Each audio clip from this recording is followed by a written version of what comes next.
Assalamualaikum warahmatullahi wabarakatuh.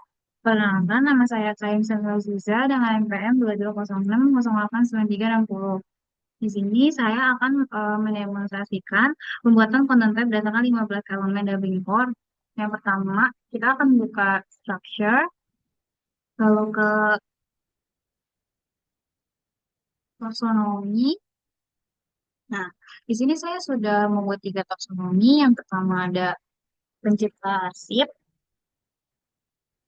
yaitu berisi tentang direktur, pegawai, dan sekretaris. Kemudian ada publisher. Yang kedua, ada deskripsi unit kerja. Di sini ada biro umum, dirjen, dan sekjen. Lalu yang ketiga ada subjek dengan description isi arsip, berisi kepegawaian, keuangan, dan tata usaha. Lalu sesuai dengan tugasnya, saya sudah membuat 15 elemen dari Dubbing Core data ini.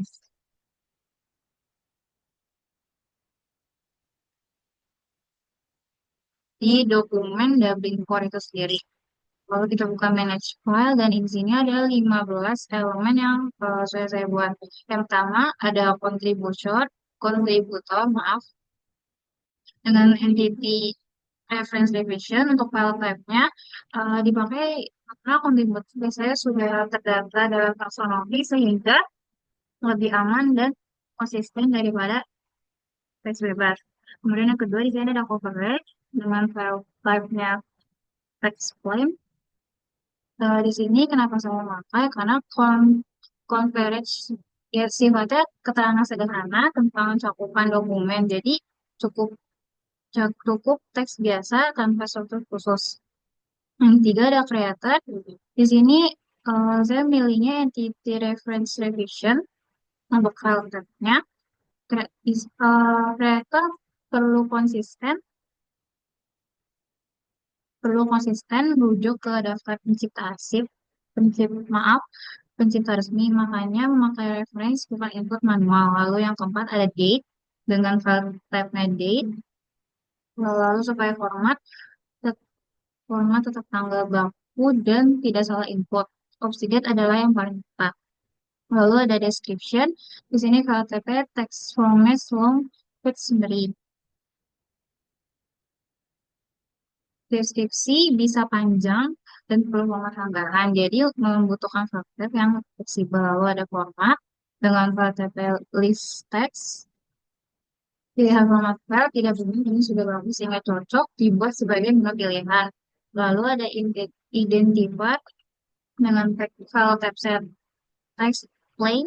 Identifier adalah kode unik yang dimasukkan manual cukup teks standar tanpa styling.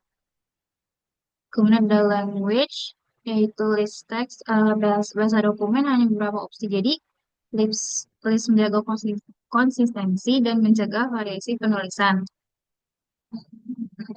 Di sini distribution lagi. Publisher berasal dari taksonomi unit kerja, jadi harus direferensikan untuk menghindari perbedaan penulisan. Lalu ada relation, entity revisional file types-nya. Relasi harus menunjuk ke node lain, bukan ditulis manual, jadi pakai entity reference.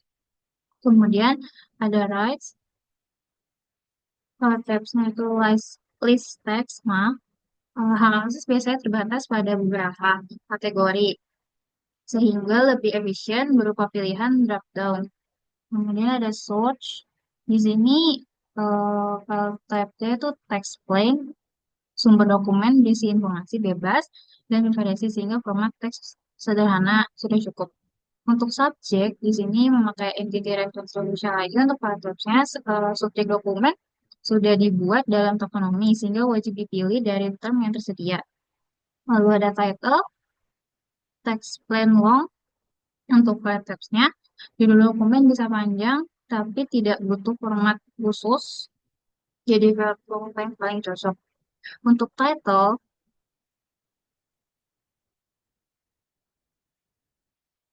maaf tadi salah. Jadi untuk subjek itu sendiri kan entity resolution. Nah, subjek dokumennya itu udah dibuat dalam dokumen sehingga wajib dipilih undang.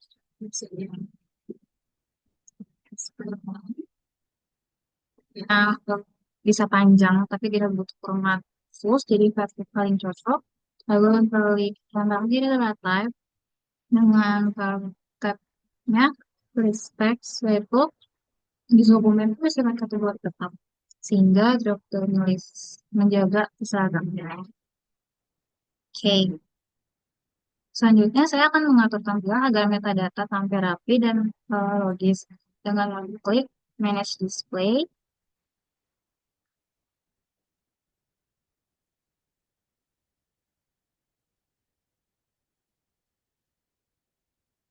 Oke, di sini kita akan diatur karena kan ini masih belum rapi. Jadi kita akan mengatur. Yang pertama itu udah pasti title. Title itu kan biasanya judul. Jadi ini bisa di drop ke atas.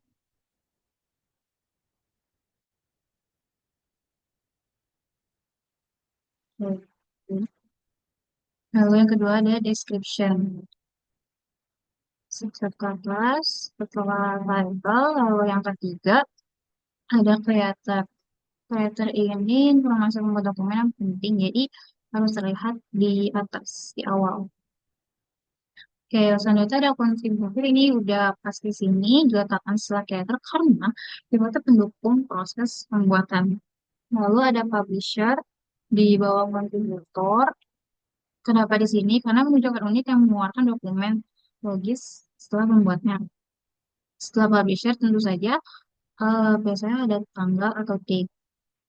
Tanggal itu penting untuk penelusuran arsip berdasarkan waktu. Lalu selanjutnya ada subjek. Jadi taruh di sini. Subjek membantu mengumpulkan dokumen berdasarkan topik. Lalu selanjutnya ada type. Itu jenis dokumen sebagai klasifikasi dasar cocok di bagian tengah metadata. Lalu selanjutnya ada format di bawah type. Menjelaskan bentuk file, masih terkait dengan klasifikasi dokumen. Lalu identifier di sini di bawah format. Nomor unik dokumen penting untuk arsip, tapi tidak harus di atas. Jadi bisa di bawah.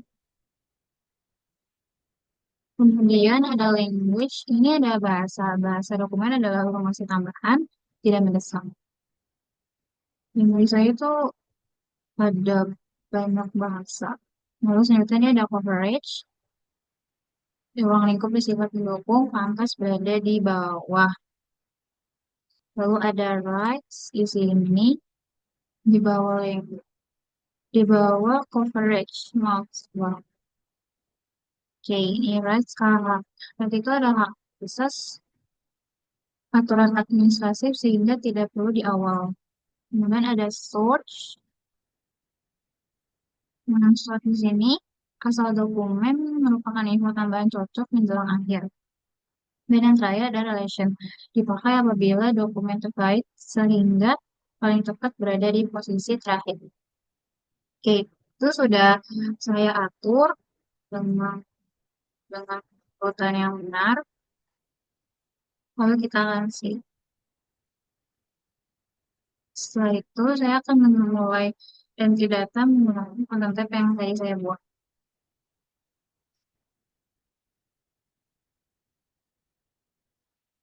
Di sini kita ke konten dan di sini ada konten, add konten.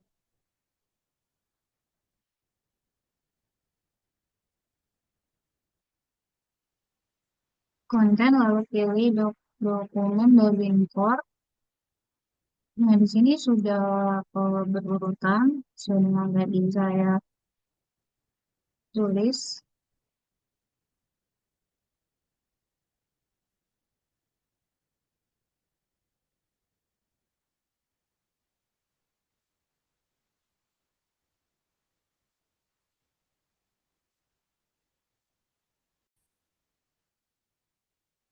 Tadi ada kendala sedikit, dan gitu kita akan mulai entry data yang menggunakan konten. Ini saya buat.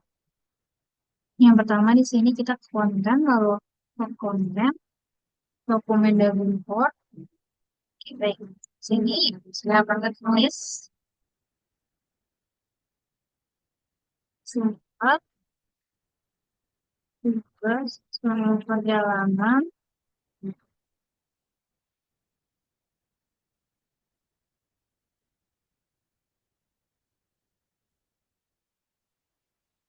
Baik,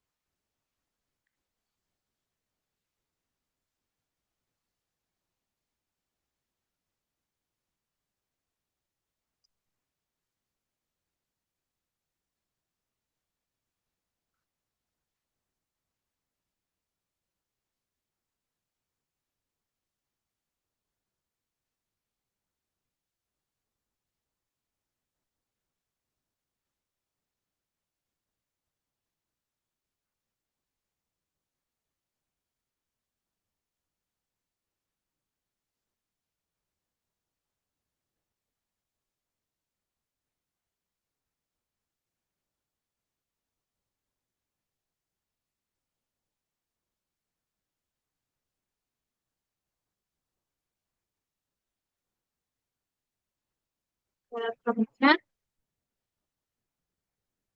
sini direktur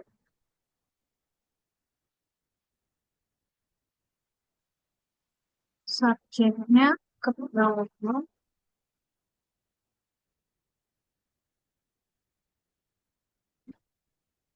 deskripsinya di sini ada surat sepeninggalan.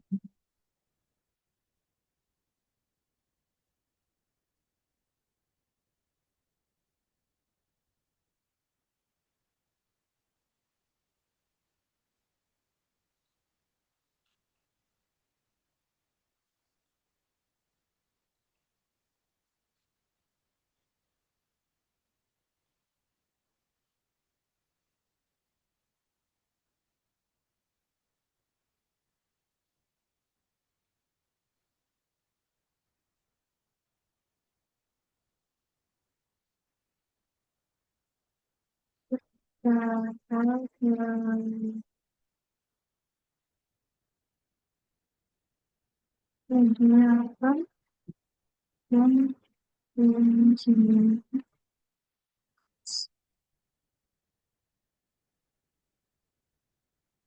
share dan contribution ini berisi enggak karena dia tidak ada tanda merahnya, jadi kita bisa langsung ke D. Minus kita 12 Februari 2025. Jangan typingnya kan biasanya surat kalau penugasan itu bisa.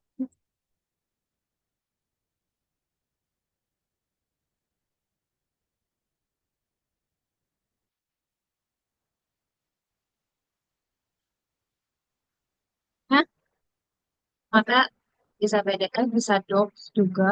Tapi biasanya PDF. Lalu ada email delivery-nya. Ini kita lagi boleh diisi, boleh enggak, dan kita isi aja. Itu ST atau suara khusus.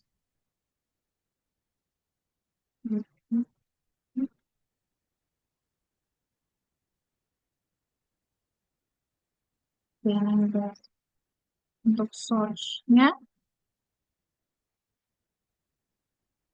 di menit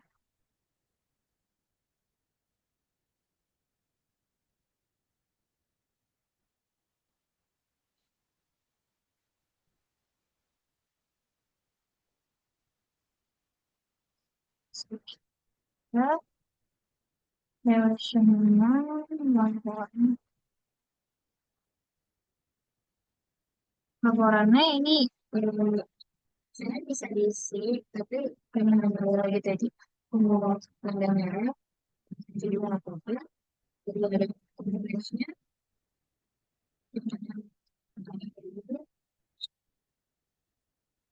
Yang tadi namanya surat tugas ke Bandung.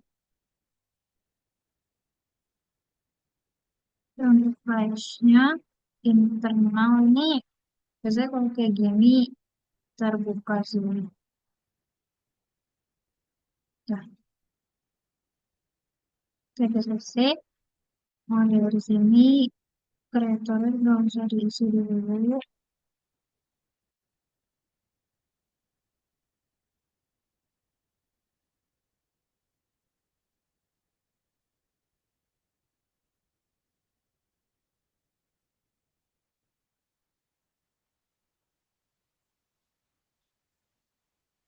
Kreator.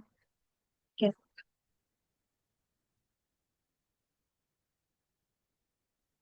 Ini udah jadi.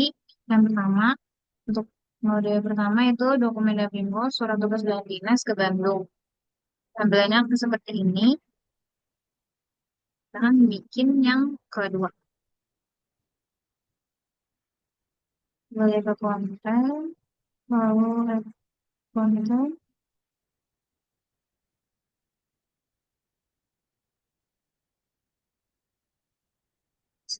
ya, buat SOP, pengembangan,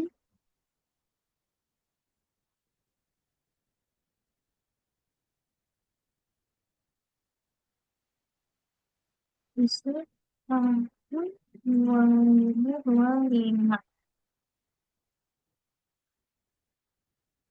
Terus kantor,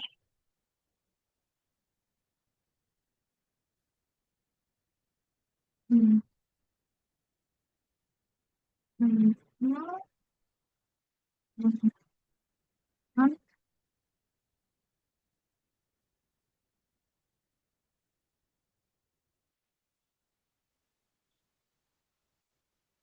teaternya di sini pegawai, ya subjek nama,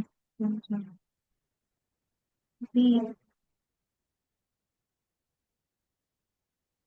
dulu deskripsi ini berisi ini sebagai yang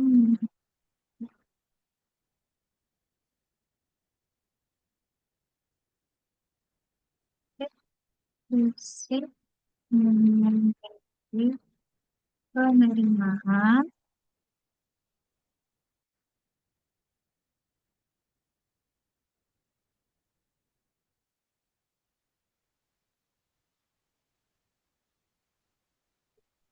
sebagai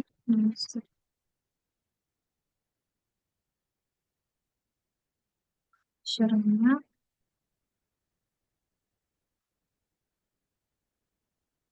agent,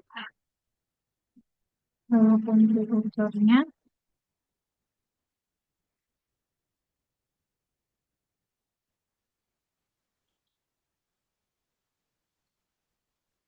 data, sini kita isi nah, 3 Januari aja ya. Lima, waktunya, development, type-nya, di sini konvensional, media berupa SOP, lalu formatnya SOP lain. SOP itu versi PDF, untuk identifikernya isi, misalnya SOP SIP 2025, satu. Lalu untuk source-nya,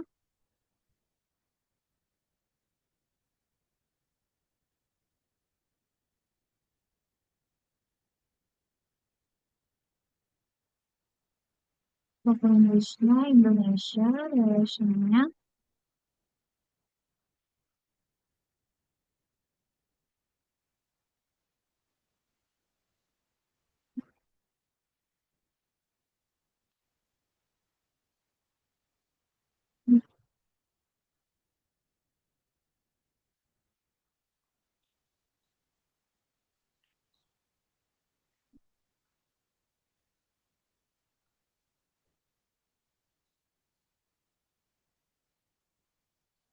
Nextnya di sini karena SOP ada versi terbatas biar seluruh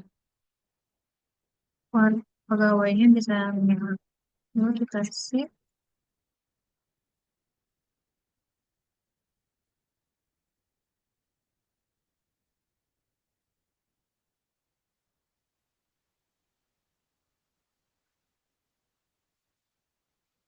dan di sini untuk node keduanya sudah jadi yaitu SOP pengolahan aset fisik tahun 2025. Di sini title, description, ada berita terbuka. Kemudian untuk yang ketiga, melalui konten, lalu edit konten, rekomendasi import, lalu kita akan isi yang ketiga. Yaitu laporan inventaris lagi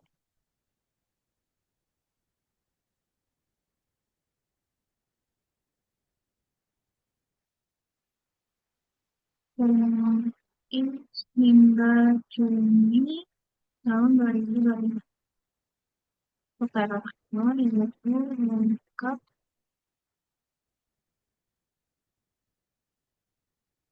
is inventaris barang periode Juni hingga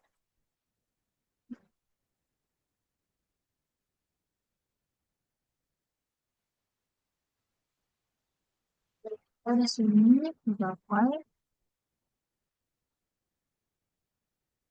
kita ke description-nya aturan di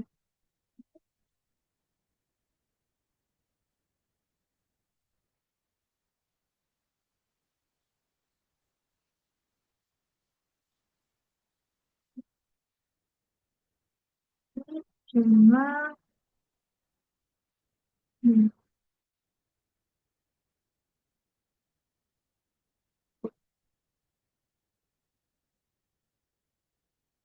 dalam semester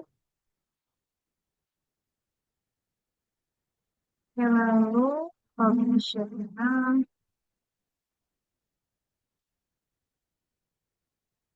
dia umum ini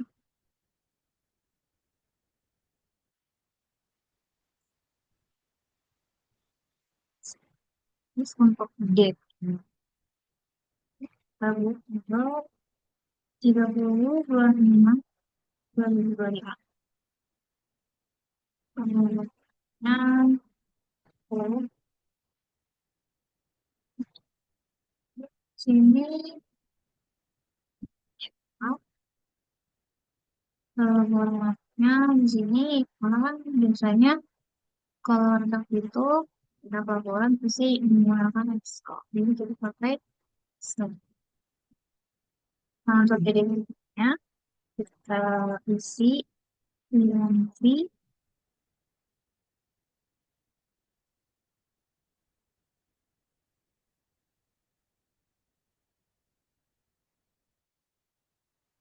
watchnya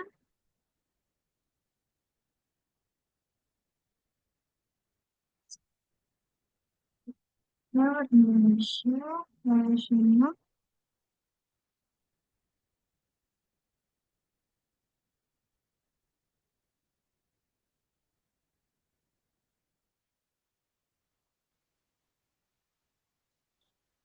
watchnya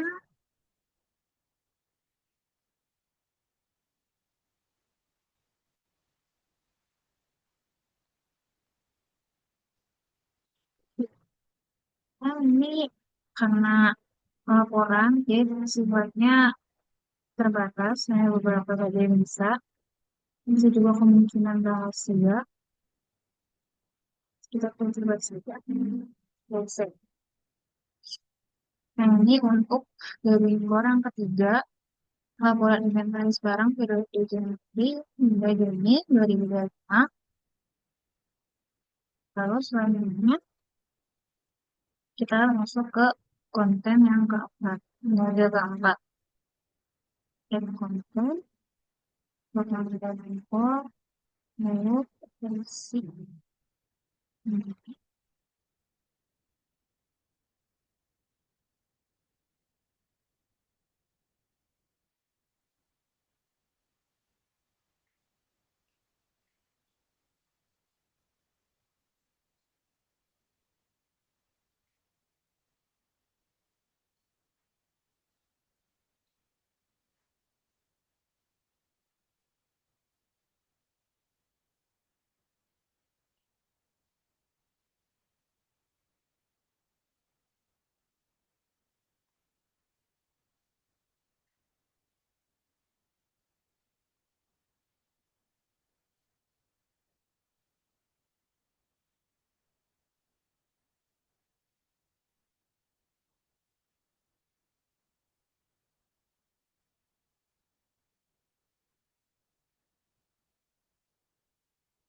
Jadi,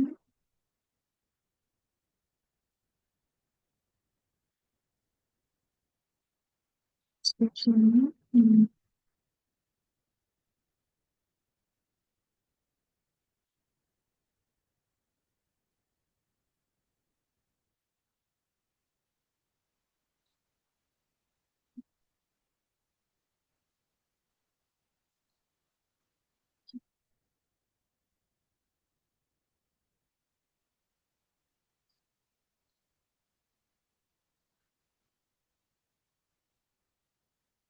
Description-nya itu ini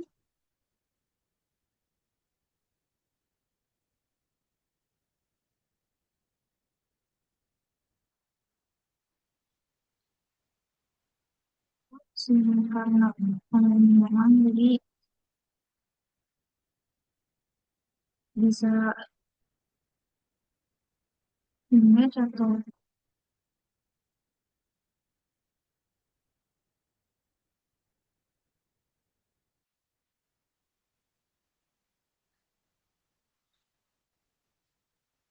terus untuk formatnya dari bilang isi berapa dan tidak bisa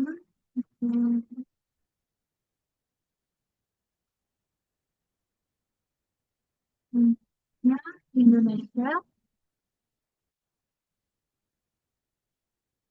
Indonesia harusnya harusnya terbuka.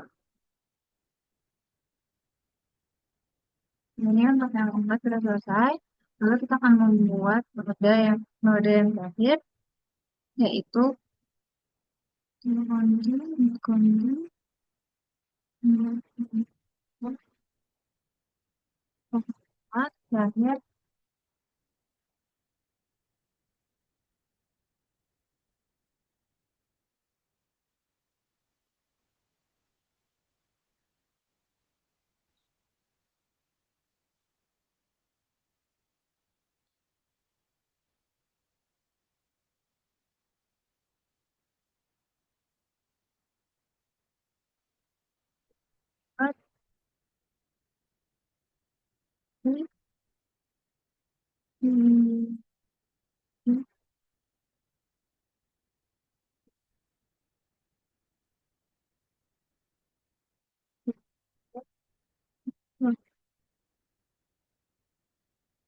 kreatornya direktur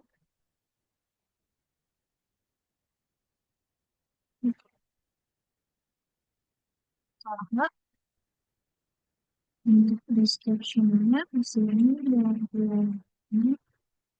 ini dari si hasil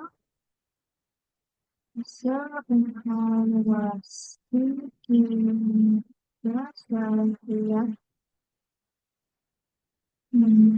kerja indikator keberhasilan, serta cara tindak lanjut untuk tahun berikutnya. Tahun berikutnya. Kemudian di sini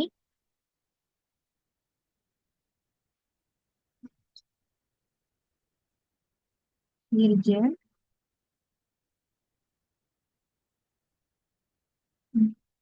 tanggalnya kita buat tanggal 25 Januari 2025. Lalu saya di sini sama ini laporan. Jadi karena kemudian kalau formatnya Excel, bisa Excel, bisa doc atau PDF juga, tapi kita pilih dokumen aja. Lalu untuk identifikasinya, pilih email Indonesia 2024.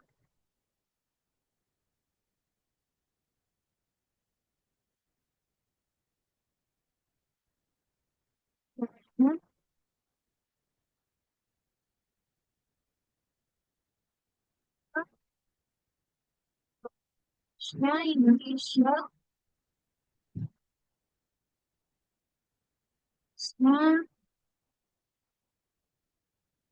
batas kita sih. Oke, ini udah jadi untuk mode yang kelima. Lalu kemudian kita buka konten. Dan ini udah langsung ada 5 yang tadi saya buat. Yang pertama ada surat tugas perjalanan di Bandung, seperti ini.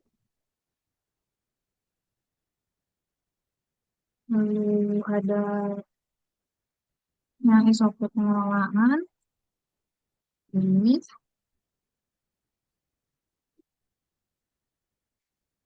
Ada laporan inventaris barang periode, dan ada pengumuman rekrutmen pegawai, laporan evaluasi kerja tahun 2024. Jadi, sekian dari saya untuk penggunaan Drupal. Kurang lebihnya mohon maaf. Wassalamualaikum warahmatullahi wabarakatuh.